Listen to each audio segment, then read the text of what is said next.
د نن ورځې لنډ مهم او تازه خبرونه. سلام، ستړي مشئ، زموږ پښتو شو چینل ته ښه راغلاست. ترکیه د افغانستان د سولې له پروسې خپل ملاتړ ته ادامه ورکوو. ترکیه وايي د افغانستان د سولې له پروسې خپل ملاتړ ته ادامه ورکوي. په کابل کې د ترکیې سفیر اوغوز خان ارطغرل افغانستان او ترکیې ډیپلوماټیکو اړیکو د سلمې کلیزې په مناسبت په خپاره کړي مطلب کې ویلي چې تل په بیلو مواردو کې له افغانستان سره مرسته کړې ده او په بیلو برخو کې به خپلو همکاریو ته ادامه ورکړي. د نوموړي په خبره افغانان له 4 لسیزو راهیسې د جګړې په اور کې راګیر دي او د دې جګړو د ختمولو یوازینۍ او اغیزناکه لار بین الافغاني مذاکرات دي.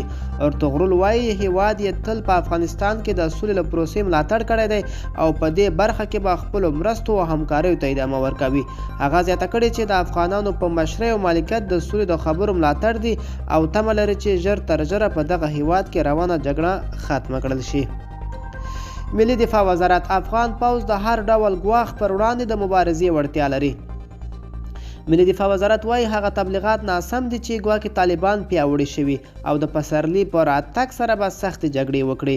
د ملي دفاع وزارت لومړی مرستیال شاه محمود میاخیل نن د افغان ځواکونو لپاره په یوه جوړه شوې نندارتون کې د خبرو پر مهال وویل طالبانو تر اوسه جګړې ته ادامه ورکړې ده او دوی له سره جګړه کمه کړې نه ده.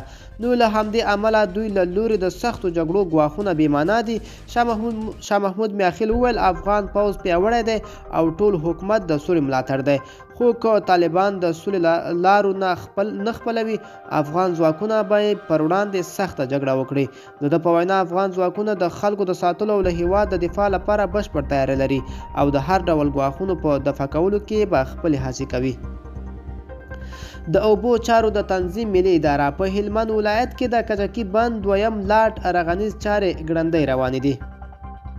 کاپیسا کې د القاعده ډلې 14 پاکستاني غړو په ګډون 13 وسلوال طالبان وژل شوي. ملي دفاع وزارت وایي چې د کاپیسا ولایت نجراب ولسوالۍ اړوند افغانیه دره کې هوایي او ځمکني عملیات ترسره کړي چې پایله کې د القاعده ډلې 14 پاکستاني غړو په ګډون 13 وسلوالو طالبانو ته مرجوب راوښتي. د کورنیو چارو وزیر محسود اندرابي که طالبان سوله غواړي هرکلی کوو او که جګړه کوي موږ هم جګړې ته پوره چمتووالی لرو. خلیلزاد کابل ته راځي. د امریکا د بهرنیو چارو وزارت ویلي چې د افغانستان لپاره د امریکا ځانګړی استازی زلمی خلیلزاد او کاري ډله یې افغانستان، دوحې او د سیمې یو شمېر نورو هیوادونو ته سفرونه کوي.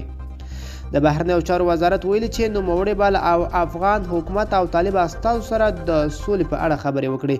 د بایډن ادارې تر واک ته رسیدو وروسته دا د خلیلزاد لومړنی سفر دی چې افغانستان او د سیمې هیوادونو ته یې کوي.